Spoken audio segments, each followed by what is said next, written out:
Let's do it. Ladies and gentlemen, welcome back to another episode of Inside the Mirror podcast episode. I'm not sure, but we're getting there. 100 something. Hey, thanks for tuning in always. I'm back with another one. Today, I have Samuel Johnson.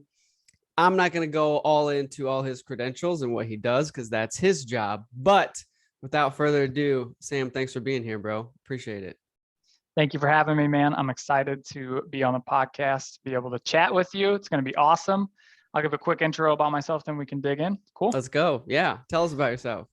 Yeah, man. So I run a business called Travel Fit Co., and we specialize in helping high achievers and business leaders be able to navigate their health without sacrificing attention and energy in their business and their personal life. So we do a wide variety of things in regards to what we coach on. So we do fitness, we do nutrition, but a lot of what we specialize in is attention and energy management, stress management, and then also working with people in regards to removing any sort of addictions and vices that they may cope with due to stress or whatever is going on in their life. So I'm 3 years deep into that. I've been in the health and fitness industry for 11 years, started off in the supplement industry, was a personal trainer for 7 years, and worked in management with Lifetime Athletic for quite some time. And then the day that COVID hit and the gyms shut down, I decided to launch a business, and it's been a wild ride ever since. Come on. Now, can you give us a little bit of like your backstory? Like, how'd you get into health and fitness? What's the backstory there? Oh, he's frozen in time. Like I said. You broke up just a little bit. What'd you say? There we go.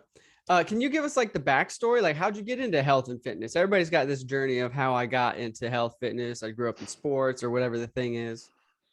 Yeah. So I played competitive baseball when I was a kid. Okay. So I played baseball for about 11 years and also played soccer for the Catholic Church growing up in St. Louis. And so I was always an athlete. And then I stopped playing soccer to focus and go all in on baseball because I had looked like what was going to be promising going into high school. And then I caught a line drive in my hand playing the outfield and shattered my hand, and that was it. I played for the best team that I could play for at the time, and my coach let me go.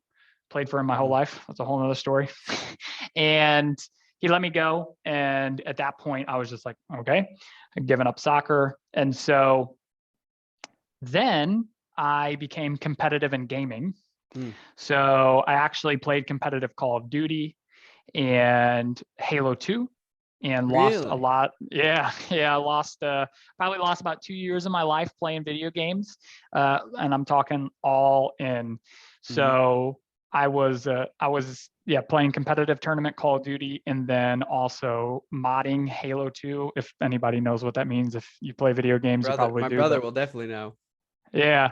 So, and just cheating. It's just like cheating and breaking the game essentially. So yeah, I did that. And then, while I was doing that, my diet consisted of maybe like, 6 to 8 Diet Mountain Dews a day, in addition to like chicken wings and then just family size bags of potato chips. My eating habits were atrocious as a young man as a child.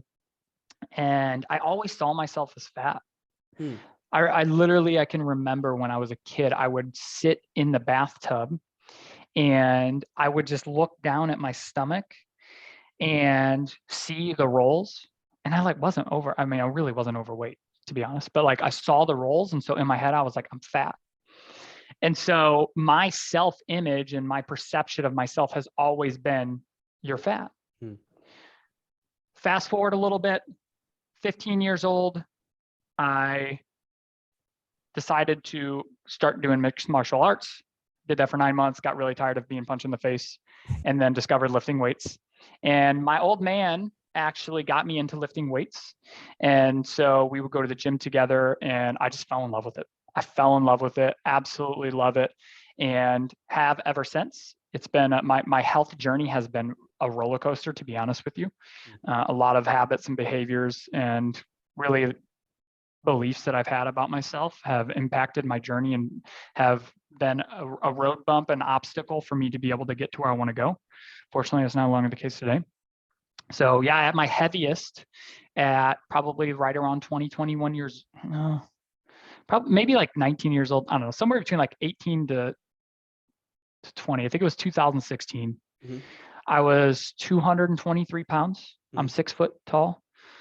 I mean, I was fat.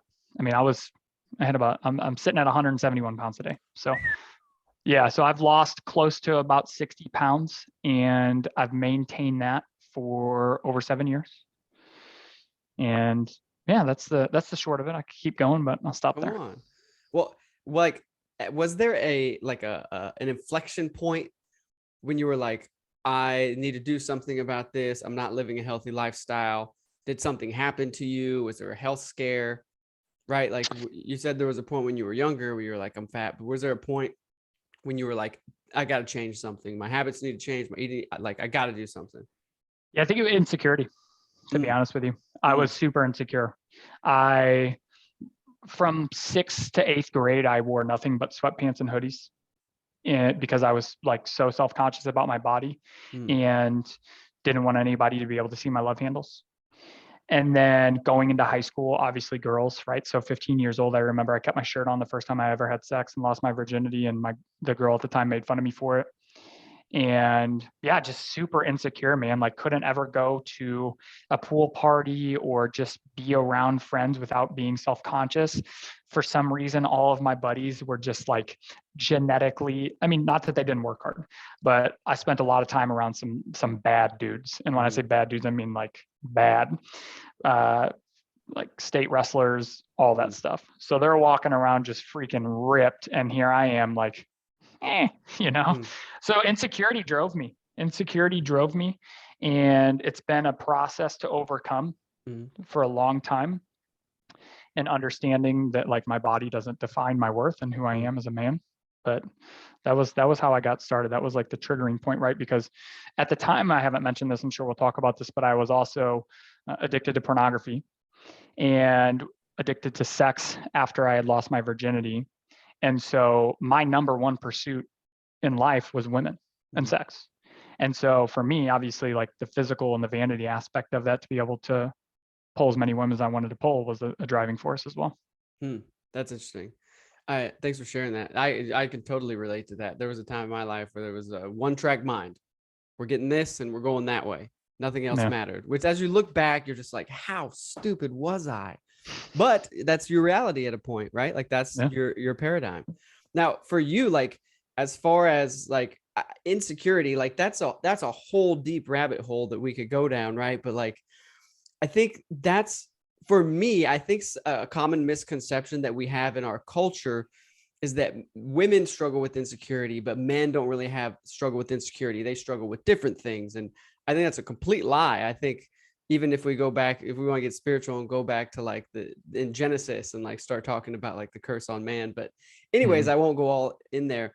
But what's your experience been now working with a lot of men, helping them get in shape? Is that a common theme? Is that a lot of them are dealing with an insecurity in themselves? 100%. Yeah, no doubt. And I think that men are probably, actually, I'm not going to say that because there doesn't need to be a comparison. I think that women are insecure about their own things and men are insecure about their own things. Men are very insecure, right? Because a lot of men don't know their worth. They don't know what they're capable of. And a lot of their beliefs, and just in my experience in regards to what they are worth, is tied around attributes like that. Like, am I jacked? Do I make a lot of money? Do I have a Rolex? Am I successful? Whatever you want to insert that's from the world. And so, yeah, man, I mean, I've worked with men from the ages of 14 years old in terms of training, all the way upwards of 70 years old. And I can tell you that it runs throughout people's entire lives. And you've worked with, like, I know you work with like some high level people. Yeah. Is that still something that even like those highly successful hyper achievers, same thing, still dealing with insecurities, even 100%. Though they have it, they got the money, the cars, the houses, the things? Yeah, because the thing is even if you have all of those things, and you have to change your shirt 5 times before you walk out of the house, you know, or you wear a suit coat on stage because you're embarrassed to be in a black or in a t-shirt. I know a lot of men wear the color black because they are scared not to. I'm wearing the color black, right? Because I love this shirt, not because I'm scared of my body. And I always say to people, I'm like, when it becomes a choice, the goal is for you to wear black to become a choice, not because you need to hide yourself. So yeah, insecurity is prevalent in every single way, right? And I think it's prevalent in every person in some form or fashion. I don't know if it ever actually goes away. I think there's always a bit of insecurity in us, and that's okay. It's normal, right? However, it's understanding where your worth comes from and who you are as a man or a woman. Preach. So for you now, being someone that is super physically fit, dialed in with your nutrition and routines, like you now live a very healthy lifestyle. How has that then changed the way that you just view the world, view yourself, and think about things? And has it helped you achieve just like more in life outside of fitness? It's a good question.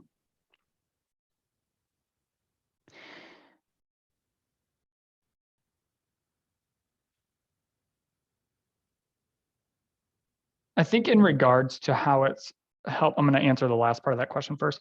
How it's allowed me to move forward in other areas of life definitely has a translation. I'll also say, though, interestingly enough, it's been a bit of a crutch. It's been a little bit of a cripple for me at times, because I think it's really easy to become married to tools and routines. So, give you an example, right? For the last, this has been a long time, but I'll just take it back in the last 3 years, right? Since I've launched my business, with my workouts, training 6 days a week, 90 minutes, had to look a certain way. If it didn't look that way, then I'd be stressed out. Or if I wasn't able to hit my macros or hit my calorie intake, then, I'm stressed out. I'm not going to reach my goals.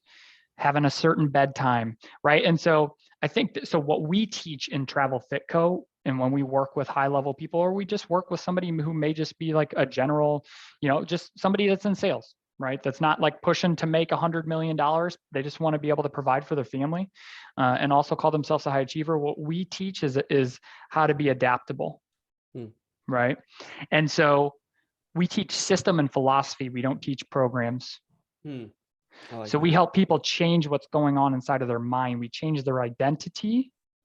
And if we can help somebody get to a place to where they now say this, and this is actually, I've actually kind of spun this off of Cody Jefferson.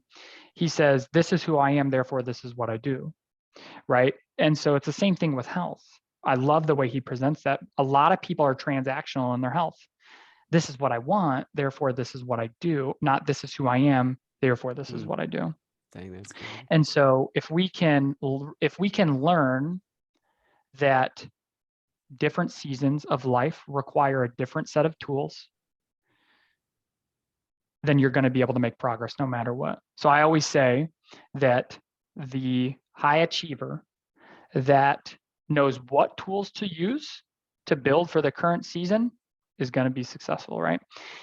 The flip side of that is the high achiever that is able to discern when it's time to put down a tool or a specific set of tools and replace them for a new season is not going to get stuck and is going to be able to continue to move forward and forward, because a lot of times what we happen is we get married to tools. We get married to routines. Does that make sense? Yeah, super. That's interesting, because I've found myself at times in my own life being very just so married to my routines. And when it doesn't happen, the day is going to be off. Everything's going to suck. I didn't do my stretching, my breathing, these 5 things, my checklist. Yep. May I hit on that real quick? Please. So I think that it's not I have to, it's I get to. You get to move. Some people can't. You get to eat well. Some people don't have the opportunity. It's not like so many people it's obligatory, right? It's an obligation rather than a privilege and a gift and a blessing. And when it comes to high achievers and people that are just pushing to be better, what happens is we get these beliefs and these stories about what has to take place for certain things to take place. For example, one thing that would happen to me is I had this morning routine where I would lose sleep to be able to get this done. I'd wake up, 5 minutes in the Bible, 5 minutes of worship, 5 minutes of prayer, 5 minutes of morning formula. Then I got to go work out. Then I got to do this. Then I got to do that. And if I miss one of those things, the day goes to hell. Right. And it's like, I don't need any of that stuff. Like I am now in this place where I'm neutral. That's a benefit and it's gas on the fire. However, if for some odd reason my life does not allow me to be able to do specific things or have specific inputs, I can still carry out everything that I need to carry out because it's who I am. That's solid. How did you get to a place where you're comfortable? How did you break out of the routine prison? That's a good question. So I started my business March 16th, 2020, or 13th, whatever day COVID hit. I think it was 16th. And in December of last year, I almost shut it down. So it has been a roller coaster. And my whole identity was performance and transactional. So if I was selling and I was growing, same was great. If I wasn't, not so good. I made a decent investment, probably like $70,000 investment Q3 last year. Didn't make $1 back. That hurt me on the inside. I went downhill, dude. I mean, I went like straight downhill. And that led me to this place where I was like, in December, I actually went to Florida. I have the spot that I go to in Florida. I'm not going to tell you so nobody takes it. Just kidding. It's called Captiva Island. And it's just such an incredible place where I'm able to go and just spend time with the Lord. And so I went down there for 2 weeks and came back. And then I was like, all right, it's time to go. It's time to go. I took a little bit of a break. And then January comes and I'm like still struggling, just so much striving, so much self-effort. I had no energy, man. Like I would wake up at 5:45 in the morning. I'd be stressed out because I'd feel behind.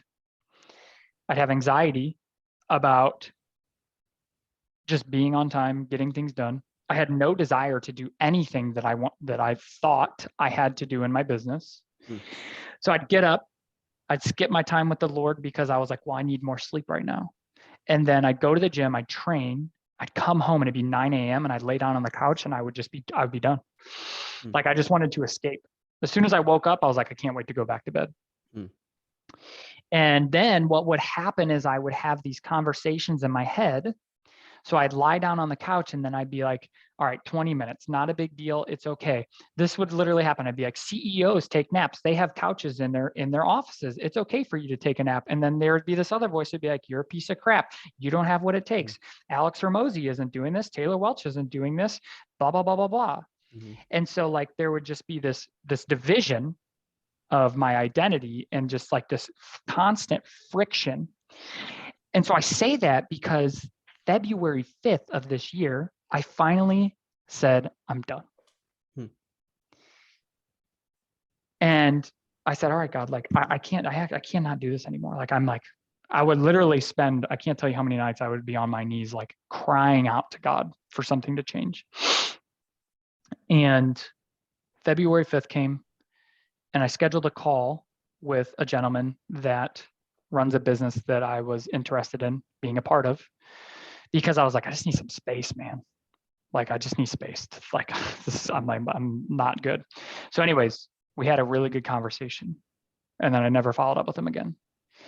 And from that point on, it was a slow burning process. But come like March and April, I felt like the Lord literally just stripped me of every routine I have. So I don't know if it was by choice, to be honest with you. I let go of my bedtimes. I let go of my wake up times. I stopped using an alarm. I stopped tracking all of my workouts, stopped tracking my food. I stopped tracking all of my like Whoop data. I completely changed the structure of my workouts. I literally flipped everything upside down. Now, is that ideal? I mean, probably not. However, it was very, very, like, it was necessary for me. Mm-hmm. And so I think it was more of like a pruning season than anything. Like I had to let go to be able to be like this, because for so long I've just been holding on to what Sam wants and what I think needs to happen, what I need to do. And that's the thing, is routines can cripple you sometimes, right? And so like it was a full release. I was like, God, I don't know what to do. I actually don't know what to do anymore. So here I am. That's huge. Yeah. And it's so funny because you were literally talking a few minutes back about different seasons requiring different tools, and or as you're saying now, lack of, right? Being able to, and you've heard that analogy of, right, like with the closed fist, nothing can get in, right? Open palms is when things can come and go and God can take and prune and do those things. That's an interesting analogy that you use there, because I've heard that before of like, if you have open hands, the Lord can bring things and take things and do what he needs. But when you have this, he can't really work. Yeah. Yeah. And that's how I was for so long. Now, this is kind of a right turn or left turn, whichever direction you like. But I think, correct me if I'm wrong, there was, and you touched on it some, but was there was some addiction in your life too, right? Like, was there some substance abuse in your life? To say the As least. someone who dealt with that for many years, I would love to hear about that. Yeah. So the first memory I have as a kid is my parents fighting. My dad was a drug addict. He was addicted to opiates. Grew up in the 70s, right? So doing a ton of drugs. However, he had a lot of structural surgeries, orthopedic surgeries, and became addicted to opiates. And so I grew up as a child and as a young man, as a teenager, watching my dad on the couch zonked on hundreds of milligrams of Oxycontin, like gone on another planet. And it tore my family apart. And long story short, I started drinking in 6th grade. Now, this was like, you know, me and my buddies take a fifth out of the cabinet of our parents' liquor cabinet and then like go run wild type of deal, right? Just like typical kid stuff, not like pretty innocent. 14 years old, I smoked my first joint. I was high from every day on for 4 years. And I put every single drug in my body that you would put in front of me. So in regards to substance abuse, I mean, fortunately never stuck a needle in my arm. However, I've done it all: coke, heroin, MDMA, shrooms, LSD, all the opiates, research chemicals, you name it. During this time, I wasn't really drinking a ton. It was kind of interesting because my buddies that I grew up with, some of us went the drug route, some of us went the alcohol route. So I was arrested at 15 years old at 4:45 in the morning on multiple counts of possession, including controlled substance, marijuana paraphernalia. And then about a year and a half later, my junior year of high school, I was suspended for possession of paraphernalia. And this was so like literally, I didn't realize what was going on. Like we just thought we were bored, you know? But this was to the extent of where I would be at the lunch in like hundreds. I went to a big high school. Like we would be at lunch with hundreds of people around, and we'd be crushing up hydrocodone on the table, like mounds. Like I'm not exaggerating, like mounds of it, and then doing lines on the table in the middle of lunch, just going down like this. So I was gone, dude. And when I got suspended and got out of that environment, that was a saving grace for me. And I went to an alternative high school, which is like for the bad kids and the druggies, but it saved my life. It actually helped me get away from that stuff. So kind of broke away from drugs.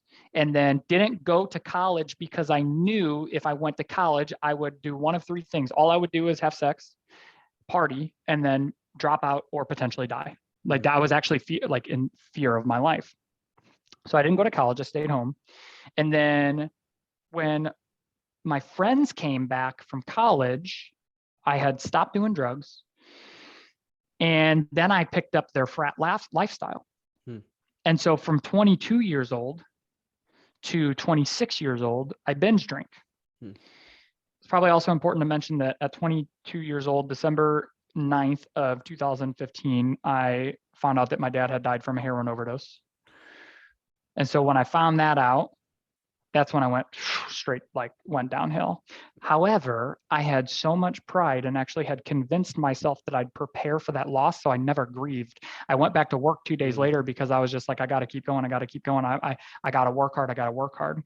And from about 16 years old, my mom and my brother had decided, okay, hey, we can't help you. Right. So they made the choice to protect themselves to remove my dad from their life. I made a choice because I knew I didn't have long with him. He was my best friend. And I said, I'm going to stick this out. I'm going to stick it out. So the roles reversed. I became the father. He became the son. He was disabled. He was unemployed. He was homeless. So I took care of all of it. It was rough. When he passed, I went into a hole of depression. And then my friends came home from college and I started drinking.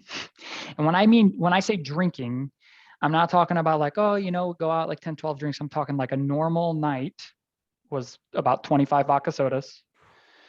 And it would not be unusual for us to drink probably 30 to 40 drinks. My 21st birthday, I drank over 50 shots in 24 hours. And I did that 2-3 days a week for 5 years.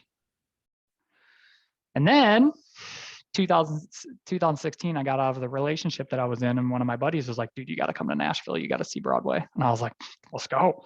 I walked on Broadway and I was like, I'm freaking home. Anybody that's been here, you know what I'm talking about. There's no shortage of alcohol and good looking women. And so as I was in this peak of burying all the pain and trauma that I had experienced and was in, and also just at this peak of the sex addiction, I was like, I'm home. I moved here in 2017, July 28th, 2017, moved here without a job, and I partied for 3 years. And when I say party, I mean partied. And yeah, man, there's no reason why I should be alive. I mean, I have put unbelievable amounts of drugs in my body. I mean, I'm talking like hundreds of milligrams of Adderall while drinking 20 shots, right? Good Lord. Yeah, good Lord. Thank you, Jesus. Right. And yeah. So to say that there was some substance abuse, yes, there was. No idea how I know how I'm standing here, but it's a freaking miracle. How did it end? It's a good question. So it's probably also valuable to mention that I was a liar, a cheater, a manipulator. I was never faithful to any woman I was ever with. I was probably sleeping with 10 to 12 women at a time for 12 years. And you want to talk about a player? It was my game. All I did, and you know what's funny is my old man. I'm so thankful he said this because it's all a part of the story, but he told me when I was about 15 years old, he said, Sam, he looked me dead in the eyes. Sam, sleep with as many women as you possibly can before you get married, because one day you're going to be lying on your deathbed, or you're going to be sitting across from the kitchen table 25 years in the mirrors looking at your wife, and she's not going to look the way that she looked when you married her, and you're going to look back and wish that you would have taken advantage of all those opportunities that you had. And I said yes and amen. And so I would have a different girl at my house every night because I was living with my parents. This is when my dad was in my house. And I'd bring these girls in, and then when after I'd have sex with them and I'd walk them out, he'd fist bump me on the way out. It was comical. And it's terrible, but it's funny to look back at now. Sure. And so how did it come to an end? End of 2018, I laid eyes on a woman that I was like, I'm going to marry her. I don't know why. I didn't know the Lord. So this is in Nashville. So this is at the gym I was working at.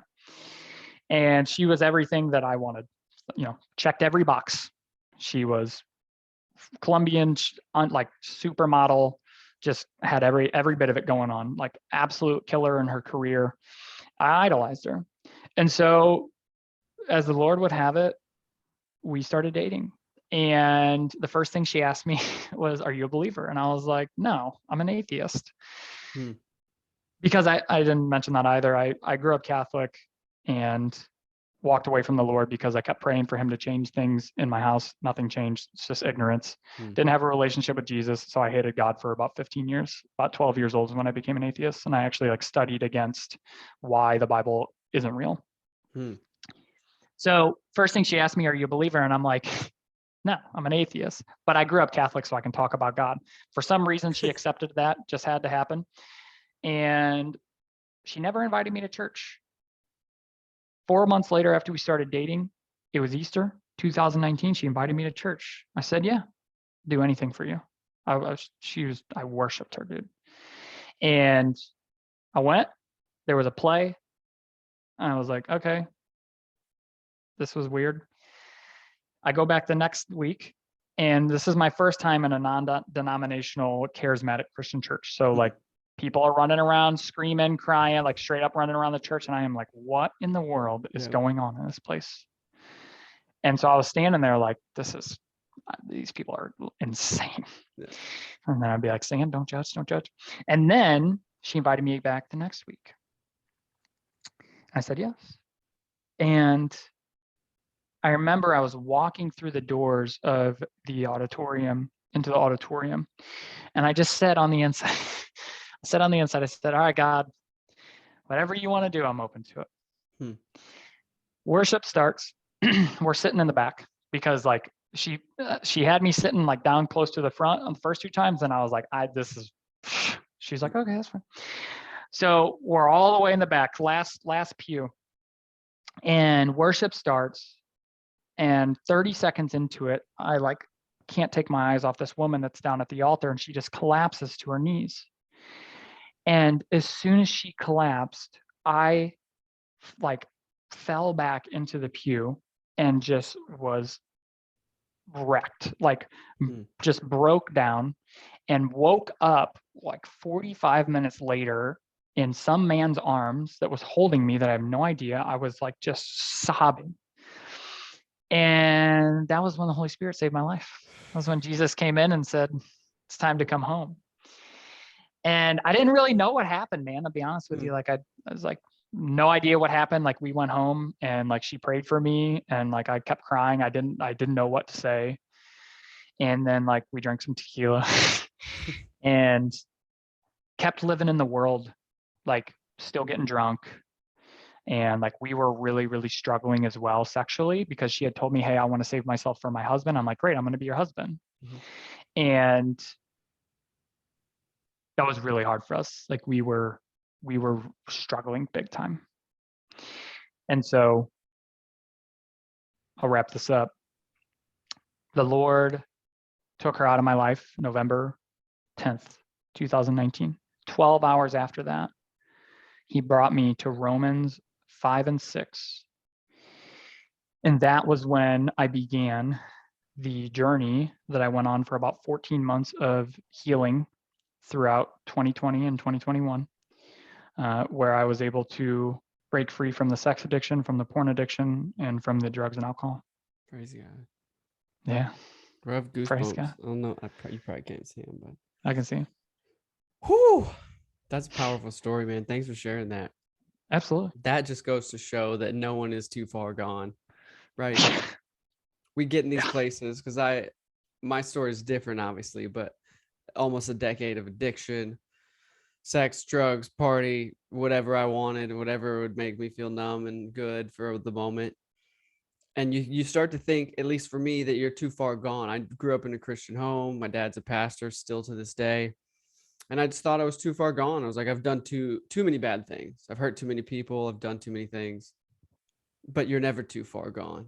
You're an example of that. We're both examples of that. That gets me geeked, because it's just exciting to know that, right? We're not perfect, but other people can look at our lives hopefully and be like, Well, if these dingleberries can make it, maybe God's got a plan for me too. Yeah, man. I always say if he can do it for me, he can do it for you. Because Amen.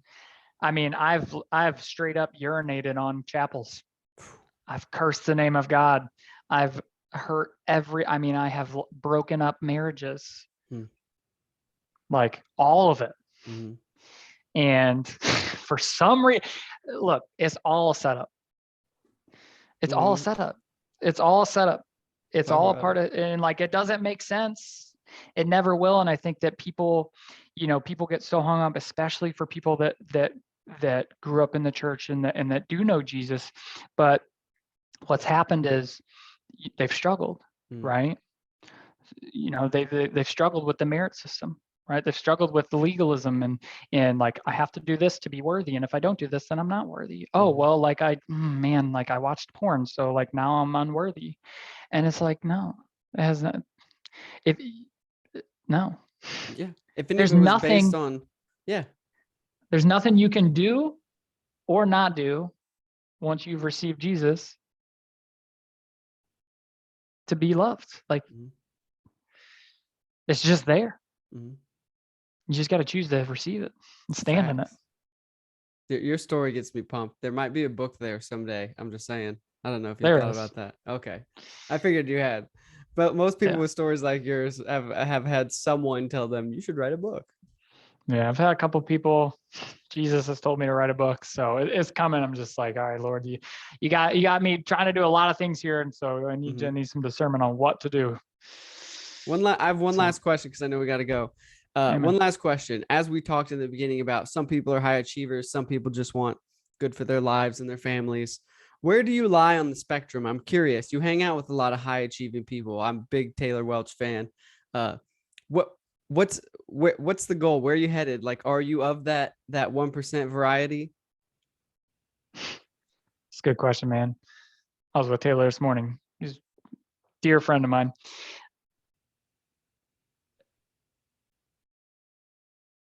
I have been so obsessed with success, money, and materials for so long. And two things happened a couple months ago, both in the shower. I finally was able to release the money, the success, and the fame, the status. God broke that off of me. And it was the most liberating thing, one of the most liberating things that has ever happened to me. Honestly, it's just as liberating as getting free from addiction, because it wasn't, it's also an addiction, like addiction to striving, success, money. I mean, it's a real thing. Self-effort. And then the other thing that the Lord told me is, he was like, every fit pro, I don't really consider myself a fit pro, but for lack of a better term, every body and fitness is like, oh, I want to help 1 million people, right? And a few months ago, I said yes to the Lord to help people break free from addiction and striving, self-effort, substance abuse. And I was praying about that, and I was like, yeah, man, we're going to help, in my morning formula. If you know Taylor Welch, you've probably heard of his morning formula. So in my morning formula, I got it written down, like hundreds of thousands of people. Like, I'm going to help hundreds. And I was talking to Jesus about that, and I heard, like, he stopped me. He's like, Sam, there are billions of people on this earth that are broken, shackled, and that don't know me, that need to. And in that moment, I was like, okay, like, that's too much for me to fathom. So my whole posture today is, it's for the one, to the one. It's for the one person, and it's unto God that I do it for. So where am I going? I'll be honest with you. There's so much happening in my life right now. There are so many doors and so many opportunities ever since I went like this, like truly went like this. I said it for a long time, like, God, I surrender, I surrender, I surrender. But when I finally let go, I cannot explain the things that have happened in my life in such a short period of time, in 4 months. It's all supernatural. And so where am I going? I have no freaking idea. However, what I do know is that I am sold out on Jesus, sold out on serving people and loving people and sharing my story and allowing him to just use me, man. Like my goal is to be like Abraham. When the Lord says, Sam, I just want to say, here I am. And wherever he sends me, I just want to say yes, man. Like, and I want to minimize the amount of time it takes me to be obedient to the calling. And so there's big things ahead, bigger than I can fathom. I don't really care. I'm just trying to be present in the moment so I don't miss what he's trying to do in front of me today. That's great. That's how you can accomplish those things that you can't even describe right now, but those things that he has for you, that's the heart posture that wins. Yeah. That's so good. It's so much fun too, man. I can't tell. Come on. I'm having more fun than I've ever had in my life, dude. It's right. Like it's being spontaneous by the Spirit, impulsive by the Spirit. Right. And I make an agenda every day and then I wake up and I'm like, all right, let's go. Like, what do you want to do? And then it's just like, I can't explain to you the connections, the appointments, the opportunities. It's wild, man. I could go on, but anyways. Bro, that's exciting. I'm excited to watch your journey more and more because now that I've locked into you, once I lock on to somebody, I'm just watching. So just know people are watching. Thanks for coming on, man. This was super awesome. I wish we had another 5 hours to unpack it, but it's such is life. Well, thanks, dude. Hey, happy birthday, by the way. Thank you. Is there any last thing, like one piece of advice to people that were in your shoes that struggle with identity, my purpose, anything, one thing that you would say to those folks? Yes. Every day, whether you know Jesus or you don't know Jesus, doesn't matter. Every day, you are standing in unmerited love, grace, favor, and mercy. I said it earlier, I'll say it again. There is nothing that you can do to earn it. There's nothing you can't do to earn it. It's just there. And so Damon Thompson calls it the waterfall, right? And so just realize, and this is especially for you if you know Jesus, like every day you get to wake up and just stand in the waterfall of love and favor and grace and mercy. And if just don't try to figure it out because it's supernatural. It doesn't make sense. It will never make sense. You're not supposed to understand it. It's called the mystery of God. And when you stop trying to figure it out and stop trying to figure out why me, and you just say, all right, let's go. I'll take it. I'll tell you what, everything changes. And that would be my one encouragement to you. And if there's anything I can do to support you in your walk, if you want to talk, there's nothing you can say, do, or tell me that I haven't thought or done or, been through in my life. Obviously, everybody has their own story, but no shame, no judgment. And if I'm able to share where people can find me, I'll do that. Yeah, I was just going to say, where can people find you? Yeah, so TikTok, Instagram, Twitter, at Sammy, SAMMY Fit. Business, www.travelfitco.com. Same thing on YouTube as well. And if you follow me there, you'll be able to see all the things that we have going on and all the things that the Lord's doing. I'm here. Like I said, I'm here for the ones. So however I can support and encourage, let me know. I love it. Appreciate your heart, man. You're an inspiration. Thank you, man. Thanks for having me on. I appreciate you. Absolutely. Ladies and gentlemen, another episode of Inside the Mirror podcast. Go follow Sam on all socials. Stay inspired. We'll see you next time. Thanks, brother. Thank you. Later.